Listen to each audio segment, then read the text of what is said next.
क्या आपने कभी ध्यान दिया है कि अब कार्ड स्वाइप करना या फिर मोबाइल से टैप करना हमारी डेली की हैबिट बन चुकी है एक।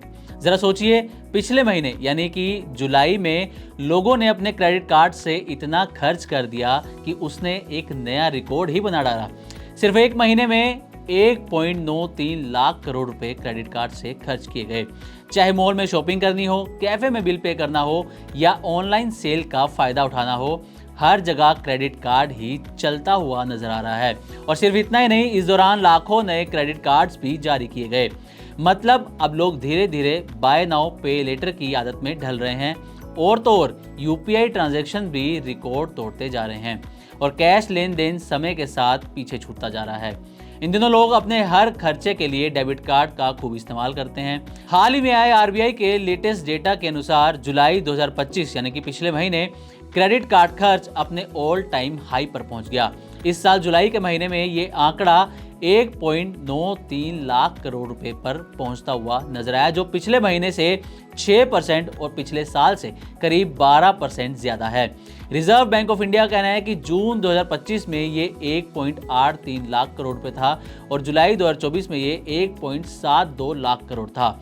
इसके अलावा point of sale based transaction में भी 4.3% की बढ़ोतरी देखने को मिली है। ये जुलाई 2025 में बढ़कर 70,380 करोड़ पर पहुंच गई। वहीं बाकी कार्ड ट्रांजैक्शंस भी एक महीने में 6.7% बढ़कर 1,23,449 करोड़ रुपए तक पहुंचती हुई नजर आई हैं। तो चलिए अब जानते हैं कि आखिर ये point of sale based transaction होती क्या है। तो पॉइंट ऑफ सेल एक ऐसा सिस्टम होता है जहां ग्राहक कोई भी चीज खरीदते समय पैसा देता है और दुकानदार उसे बिल देता है। ये कोई दुकान का काउंटर भी हो सकता है या एक डिजिटल सिस्टम भी। इसे आसान तरीके से अगर समझने की कोशिश करें तो जब आप किसी दुकान पर दूध, साबुन, कपड़े या कोई भी और सामान खरीदते हैं तो आप काउंटर पर जाकर पेमेंट करते हैं। वहीं पर दुकानदार आपके लिए बिल बनाता है और आपको एक रसीद भी देता है। इसी जगह पर होने वाली ट्रांजैक्शंस को point of sale based transaction कहा जाता है। आरबीआई की इस रिपोर्ट में यह भी कहा गया है कि 4,26,000 नए क्रेडिट कार्ड भी जारी किए गए हैं, जिससे क्रेडिट कार्ड्स की कुल संख्या 11 करोड़ से भी ज्यादा हो गई है। वहीं मार्च 2025 में 10 करोड़ 98 लाख कार्ड्स इशू हुए।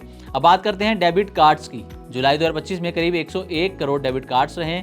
वहीं जुलाई 2024 में ये 96 करोड़ 32 लाख थे। इंटरनेशनल ट्रांजैक्शंस के लिए क्रेडिट और डेबिट कार्ड दोनों से ही पैसे खर्च किए गए। अगर क्रेडिट कार्ड की बात करें तो इस बार खर्च में करीब 9.5% की गिरावट आई।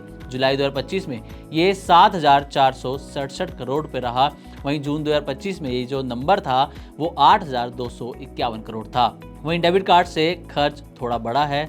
जुलाई 2025 में ये 2,247 करोड़ था। वहीं जून 2025 में ये 2,182 करोड़ रुपए रिपोर्ट किया गया था। तो उम्मीद करते हैं कि क्रेडिट कार्ड से खर्च पर हमारी तरफ से दी गई ये जानकारी आपको अच्छी लगी होगी।